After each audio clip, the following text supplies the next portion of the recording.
Le Tannant, ce drone à voilure tournante d'Airbus Defence and Space a réalisé ses deux premiers vols les 24 novembre et 4 décembre dernier. Des vols qui ont donné entière satisfaction, a déclaré Jean-Marc Nasser, directeur général d'Airbus Defence and Space. Retour sur ses différentes capacités. Très tôt, nous avons décidé de développer un drone hélicoptère dans la gamme 350 kg de maximum au décollage, qui permet d'emporter une charge utile de 50 kg sur plus de 100 nautiques, c'est-à-dire 180 km autour du navire, et qui permet d'assurer une situation tout à fait exceptionnelle dans le cadre d'une mission marine de ce niveau-là. C'est un drone qui emporte un moteur diesel, particulièrement adapté à l'emport sur un bateau, et qui permet d'assurer tout type de mission de surveillance et de reconnaissance en emportant à la fois des boules électro-optiques et infrarouges de très grande qualité, un radar maritime de très bonne qualité aussi, un IFF, un AIS, et des liaisons de données tactiques qui lui permettent de fonctionner en autonomie totale par rapport au bateau.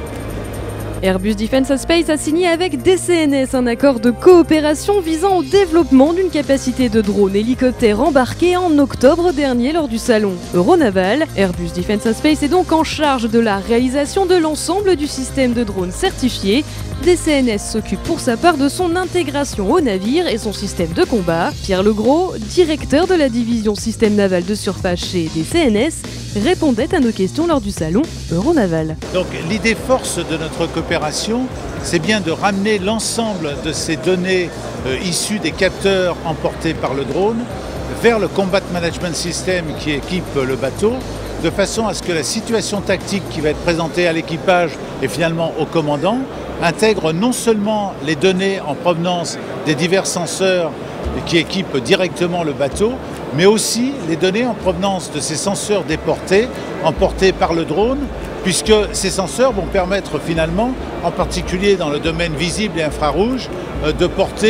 d'allonger la portée du bateau d'à peu près une centaine de nautiques, ce qui est évidemment extrêmement important, notamment pour toute la lutte rapprochée, la lutte asymétrique. Le drone VTOL, un programme déjà bien avancé par Airbus Defence and Space qui multiplie les essais en vol du Tannant tout en faisant valoir les qualités du drone auprès de ses prospects. En ligne de mire, la Royal Navy qui devrait annoncer en mai ses besoins en termes de matériel. Airbus Defence and Space voit là l'occasion de prouver l'étendue des capacités de son drone à un client potentiel de taille.